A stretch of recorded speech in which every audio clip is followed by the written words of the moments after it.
यानी कि जो इनवर्ड लुकिंग डेवलपमेंट स्ट्रेटेजीज है उसके बारे में यहाँ बात की गई है दोस्तों।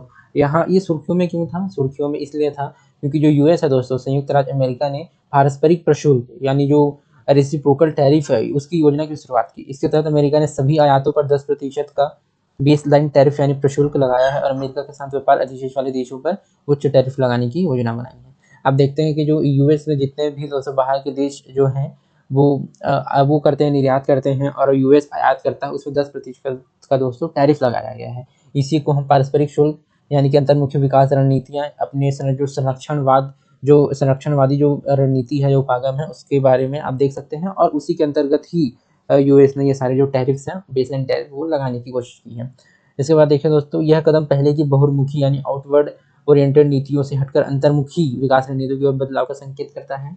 यह डी ग्लोबलाइजेशन दोस्तों, मैं आपको बताऊंगा कि डी ग्लोबलाइजेशन क्या है। डी ग्लोबलाइजेशन की व्यापक प्रवृत्ति को दर्शाता है और इसे विशेष रूप से अमेरिका और चीन के बीच चल रहे व्यापार युद्ध, जो ट्रेड वॉर है दोस्तों, कुछ समय से ट्रेड वॉर चल रहे हैं यूएस और चीन के बारे में, चीन के बीच, तो उसके बारे में भी हम देखेंगे।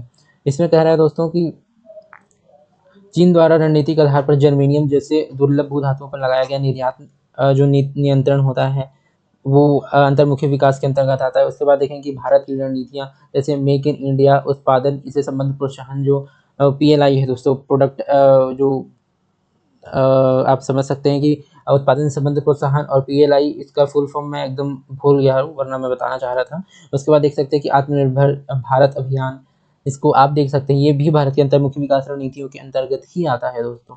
और जो चीन जो जर्मेनियम जैसे जो रेयर अर्थ मिनरल्स हैं उसके निर्यात में नियंत्रण कर देता है, वो भी आपके जो समझ सकते हैं कि अंतर्मुखी विकास रणनीति के अंतर्गत आता है।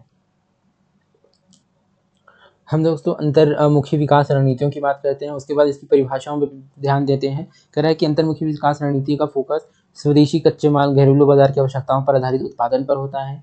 यह रणनीति स्थानीय उद्योगों को संरक्षण देने, बाहरी निर्भरता को कम करने वाली नीतियों के माध्यम से घरेलू आर्थिक विकास की भी प्राथमिकता देता है। तो आप देख सकते हैं दोस्तों, जो स्वदेशी कच्चा माल है और घरेलू बाजार है उसकी आवश्यकताओं पर अधिक बल देता है और उसके उत्पादन को अधिक से अधिक करना चाहता है, और स्थानीय जो उद्योग हैं दोस्तों उसको संरक्षण देना चाहता है। जैसे मैं भारत के परिप्रेक्ष्य में अगर बात करूँ तो भारत में आप देखेंगे दोस्तों विभिन्न प्रकार के जो कुटीर उद्योग हैं, एसएमई, एमएसएमई